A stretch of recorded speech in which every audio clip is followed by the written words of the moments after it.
Hello नमस्ते everyone.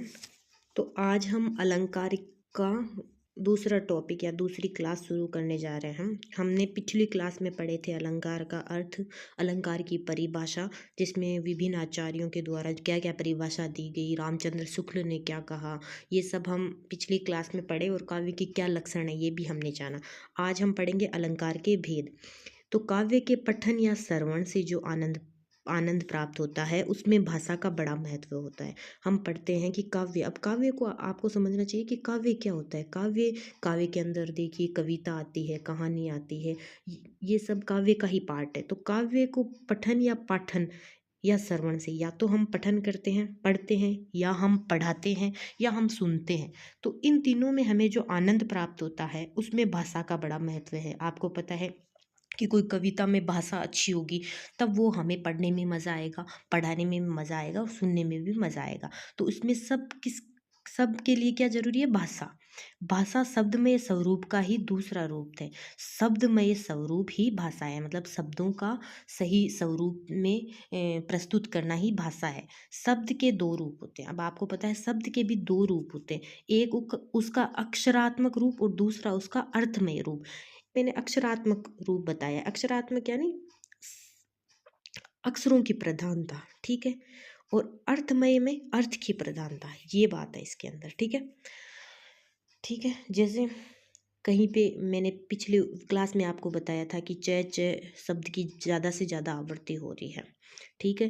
तो वहाँ पे शब्द अलंकार है, क्यों? क्योंकि च है वो शब्द है, चंदू ये शब्द है, चाची ये शब्द है, तो इसकी बार बार आवृत्ति हो रही है, तो ये शब्द अलंकार है। और किसी में शब्दों की महत्वपूर्णता नहीं होती है, उसके अर्थ पे ध्यान दिया जाता है, तो वो अर्थ अलंकार होता है, ठीक है।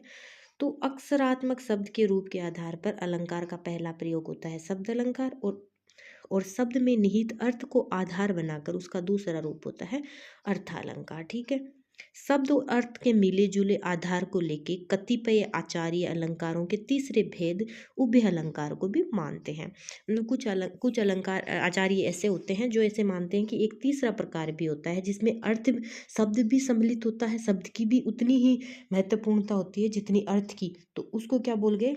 उभय अलंकार। ये कि जिसमें शब्द ज़्यादा महत्वपूर्ण है वो तो शब्द अलंकार, और जिसमें शब्द से ज़्यादा उस सब अर्थ ज़्यादा महत्वपूर्ण है तो वो अर्थालंकार, और इन दोनों दोनों ही उतने ही जरूरी है तो वो उभय अलंकार है। किंतु प्रमुख शब्द अलंकार और अर्थालंकार ये दो ही भेद होते हैं, लेकिन प्रमुखतः दो ही भेद होते हैं, ठीक है। अब देखिए शब्द अलंकार क्या है। जब शब्दों के प्रयोग में कवि ऐसे कौशल का प्रयोग करे जिसमें चारुता या चमत्कार आए, शब्द अलंकार कहते हैं। तो किसका प्रयोग होना चाहिए उसमें?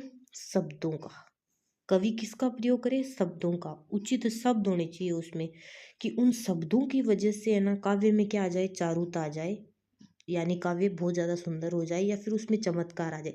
अब चमत्कार का अर्थ ये नहीं कि वो शब्द है वो चमकने लगेंगे, नहीं नहीं, चमत्कार यानी वो ज़्यादा प्रभावशील हो जाए, तो उसमें ऐसे शब्द लाओ। अब बहुत बार आपको पता है कि शिव की जगह शंकर प्रयोग होता है, रुद्र प्रयोग होता है।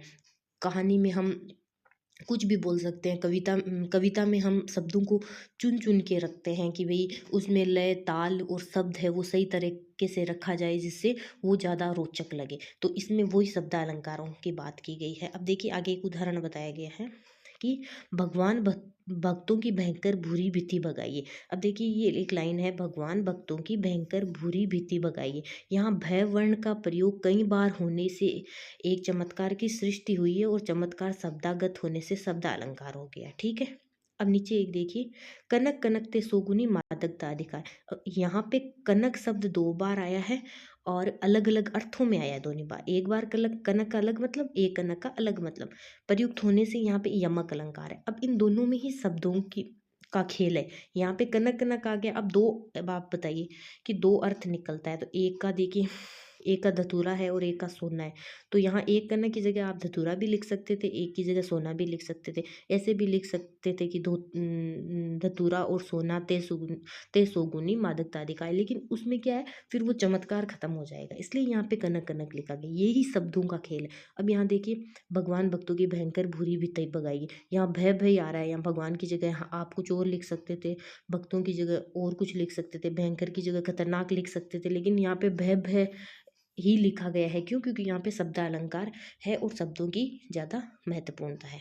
आगे देखिए, अब एक है नव जीवन दो घनश्याम हमें। यहाँ जीवन के भी दो अर्थ हैं, जल और जिंदगी। हम जीवन को जल भी बोल सकते हैं और जल जिंदगी भी बोल सकते हैं। तो घनश्याम के भी दो अर्थ हैं, एक तो मेघ, क्योंकि घन श्याम क्योंकि वो काल घन है, वो श्याम रंग के हैं, तो एक तो मेघ, और एक भगवान कृष्ण को भी हम घनश्याम कहते हैं। यहाँ पे श्लेष, यहाँ भी शब्दों का खेल है। ठीक है, अब देखिए यहाँ पे और अच्छे तरीके से बताया गया है। टिप्पणी, ऊपर दिए गए उदाहरणों में जिन शब्दों में अलंकार है उनको निकाल कर यदि उसी अर्थ के दूसरे शब्द रखते तो अलंकार नहीं रह जाएगा। ठीक है, कैसे? नवजीवन की जगह हम लिख दें कि नया पानी, या फिर जल दो बादल हमें, या फिर ऐसे लिख दे जीवन दो कृष्ण हमें, तो इसका वो प्रभाव नहीं रहेगा। तभी यहाँ पे नवजीवन दो घनश्याम लिखा गया है कि इसके इस इन तीन शब्दों से दो अर्थ निकल जाए। एक तो कि हे बादल हमें जीवन रूपी पानी दो, या फिर हे घनश्याम हमें नया जीवन दो। ठीक है, अर्थात जो चमत्कार मालूम होता है वह नष्ट हो जाएगा अगर इनकी जगह दूसरे शब्द लिख दें। इसीलिए यही शब्द लिखे हैं। उदाहरण के लिए हम जीवन की जगह जिंदगी रख दें तो श्लेष अलंकार मिट जाएगा। ठीक है, क्यों? क्योंकि फिर उसका शब्दों का प्रभाव कम हो जाएगा। क्योंकि जिंदगी के दो अर्थ नहीं होते, जीवन के होते हैं, है ना। तो जिंदगी लिख देंगे तो वहाँ पे श्लेष अलंकार नहीं रहेगा, क्योंकि जिंदगी का अर्थ एक ही होता है। जिंदगी और जीवन का दो होता है, एक तो जल भी जीवन का अर्थ है और एक जिंदगी भी जीवन का अर्थ है। इसी प्रकार पहले उदाहरण में यदि हम कर दे जगदीश भक्तों की सुधारण डर अपार मिटाइए, हमने पढ़ा था ना पीछे उदाहरण, ये वाला भगवान, ये देखिए इधर, भगवान भक्तों की भयंकर बुरी बीती बगाई। अगर इसकी जगह हम ये लिख दें कि जगदीश भक्तों का सुदारुण डर अपार मिटाइए, तो अर्थ वही रहने पर भी भय का अनुप्रास नहीं रहेगा, क्योंकि भय कई बार नहीं आया है, तो यहाँ पे फिर शब्द अलंकार नहीं होएगा। ठीक है, तो ये शब्दों का खेल है शब्द अलंकार में। अब अर्थ अलंकार क्या है? जब चमत्कार या चारुता शब्दों के अर्थ में होता है, शब्दों में नहीं होता, शब्दों के अर्थ में होता है, और एक शब्द के स्थान पर दूसरा पर्यायवाची शब्द रखने पर भी उसका चमत्कार या सौंदर्य नष्ट नहीं होता। अब देखिए शब्द अलंकार के अंदर तो अगर हम एक शब्द की जगह उसका ही पर्यायवाची दूसरा रख दे तो भी उसका अर्थ समाप्त हो जाता है शब्द अलंकार में।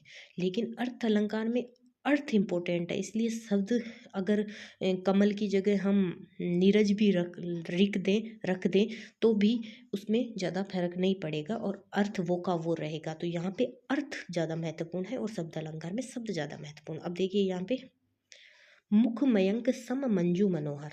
पहली बात तो इसमें उपमा अलंकार है। मुख मयंक सम मंजू मनोहर, यहाँ मुख को चंद्रमा के समान सुंदर कहा गया है, अतः उपमा अलंकार है। और यहाँ मयंक के स्थान पर शशि या चंद्र रख देने पर भी अलंकार नष्ट नहीं होता।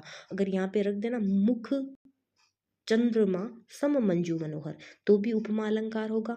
यहाँ पे लिख दे कि मुँह है मयंक सम मंजू मनोहर तो भी उपमा अलंकार होगा। और यहाँ पे लिख दे मुख शशि सम मंजू मनोहर तो भी उपमा अलंकार होगा। क्यों? क्योंकि यहाँ पे शब्दों का खेल नहीं है, यहाँ अर्थ का खेल है कि मुख है वो किसके समान, मनोहर है चांद के समान, तो यहाँ पे अर्थ महत्वपूर्ण है। ठीक है, आगे देखिए, हरि मुख कमल विलोकीय सुंदर। तो पहली बात तो यहाँ पे रूपक अलंकार है। हम आगे अलंकारों के बारे में पढ़ेंगे तो हमें पता चल जाएगा कि रूपक क्यों है, उपमा क्यों है, तो उस पर आपको ज़्यादा ध्यान नहीं देना है। यहाँ पे शब्द अलंकार और अर्थ अलंकार का खेल समझना है हमें। तो हरि मुख कमल विलोकीय सुंदर, यहाँ मुख को कमल बताया गया है। पहले बात तो इसका अर्थ ये है कि यहाँ हरि के मुख को कमल बताया गया है, अतः यहाँ रूपक अलंकार है। जैसा बताया गया है कि अर्थ अलंकार में वाक्य में शब्दों को बदल देने पर उसकी जगह अर्थ के अन्य शब्द रख देने पर अलंकार या चमत्कार नष्ट हो जाता है, किंतु अर्थ बना रहता है। ठीक है, अब यहाँ हरि की जगह अगर हम हरि का पर्यायवाचक लिख दे, मुख की जगह मुँह लिख दे, कमल की जगह मैंने बताया राजीव लिख दे, और सुंदर की जगह कुछ भी लिख दें सुंदरतम, तो भी इसका अर्थ है वही का वही रहेगा जो इसमें बताया गया है कि कमल के समान हरि का मुख है, वो बहुत सुंदर है। तो यहाँ पे इनके पर्यायवाची लिख देंगे तो भी सब हर अर्थ है वो का वो रहेगा, तो इसमें अर्थ अलंकार है। अब आपको तीन बात पता चलेगी होगी कि हमने उपमा पढ़ा, रूपक पढ़ा, तो एक बात ये समझ में आपको आ गई होगी कि उपमा है वो किसका, सॉरी, उपमा है, एक मिनट, कि उपमा है वो किसका, किसका कौन सा अलंकार है, तो उपमा है वो अर्थालंकार है, रूपक है वो भी अलग अर्थालंकार है। ठीक है, ऊपर के उदाहरणों दो को बदलकर यदि कर दे, प्रभु बंदन बंदना बुझ मंजुल निरखी, तो मुख और कमल का रूपक बना रहेगा। ठीक है, आगे देखिए, शब्द अलंकार और अर्थ अलंकार में अंतर देखिए। अर्थ अलंकार में वाक्य के शब्दों को बदलकर पर्याय शब्द रख देने से अलंकार नष्ट नहीं होता। किसमें, अर्थ अलंकार में। अगर पर्यायवाची शब्द रख देंगे तो उसका अर्थ अलंकार नष्ट नहीं होगा। समझने की बात है कि अर्थ अलंकार में अगर हम शब्दों के पर्यायवाचक रख देंगे तो भी उसमें अलंकार नष्ट नहीं होगा। किसमें, अर्थ अलंकार में। और शब्द अलंकार में पर्यायवाचक शब्द अगर रख दे हम तो उसका अर्थ बदल जाएगा और अलंकार नष्ट हो जाएगा। तो ये याद आपको रखना है कि शब्द अलंकार में वही शब्द आना चाहिए, उसका पर्यायवाचक रख देंगे तो फिर वो अलंकार नष्ट हो जाएगा। लेकिन अर्थ अलंकार में हम पर्यायवाचक रख सकते हैं, वो का वो अर्थ रहेगा। ठीक है, आगे है अब शब्दालंकार के कुछ भेद भेद है ना। इसकी तो बात है वर्णमूलक शब्दमूलक, ये काफ़ी इसमें डीपली बताया गया है, लेकिन मुझे लगता है कि ऑथेंटिक बुक में अगर हम एक बार है ना डीपली पढ़ लेंगे तो फिर हम आगे इजी समझ पाएंगे, है ना। तो अब देखिए यहाँ पे शब्द अलंकार में ये शब्द अलंकार है। छेकानुप्रास, वर्त्यानुप्रास, ये श्रुत्युनुप्रास, अंत्यानुप्रास, है ना। तो ये शब्द अलंकार के भेद है। अब इनमें आपको और कहीं नहीं जाना है, बस ये देखना है, एक तो अनुप्रास अलंकार है वो शब्द अलंकार का पार्ट है, और एक यमक है जो कि फर्स्ट ग्रेड में भी ऐड है, यमक अलंकार है। तो यमक अलंकार शब्द अलंकार है, श्लेष अलंकार है वो भी शब्द अलंकार है। ठीक है, तो ये आपको मोस्टली दो ध्यान रखना है कि यमक और श्लेष अलंकार है ना, यहाँ पर शब्दों की प्रधानता है, शब्द इंपॉर्टेंट है, इसलिए ये दोनों यमक और श्लेष है वो शब्द अलंकार का प्रकार है। आगे देखिए, अर्थ अलंकार में देखिए, उपमा है उसमें अर्थ अलंकार आएगा। उपमा है ना, उपमा अलंकार वो अर्थ अलंकार का भेद है। विरोधाभास है वो भी अर्थ अलंकार का भेद है। उत्प्रेक्षा है ना, उत्प्रेक्षा वो भी अर्थ अलंकार का भेद है। तो इसमें आपको ये याद रखना है। ठीक है, आगे देखिए, रूपक है वो भी अर्थालंकार का है। संदेह है वह भी अर्थालंकार का पार्ट है। भ्रांतिमान अलंकार है वो भी किसका, अर्थालंकार का ही पार्ट है। और दृष्टांत है, एक अलंकार है दृष्टांत अलंकार, वो भी अर्थालंकार का ही भेद है। और उदाहरण भी अलंकार है। उदाहरण उदाहरण नहीं है यहाँ, उदाहरण अलंकार है ये, है ना, अलंकार का प्रकार है एक, ये भी अर्थालंकार है। ठीक है, तो आपको याद रखना है कि श्लेष और यमक, अनुप्रास, और भी बहुत सारे हैं लेकिन मोस्टली आपको याद रखना है कि श्लेष, अनुप्रास और यमक है वो तो शब्दालंकार के भेद है। और रूपक, उत्प्रेक्षा, संदेह, भ्रांतिमान, दृष्टांत, उदाहरण, उपमा, ये सब है वो अर्थालंकार के भेद है। अब नेक्स्ट वीडियो में हम एक एक अलंकार पढ़ेंगे कि यमक अलंकार क्या होता है, उसके कई उदाहरण देखेंगे जो कि इस पुस्तक से भी देखेंगे और पुस्तक से भी लेने की कोशिश करेंगे।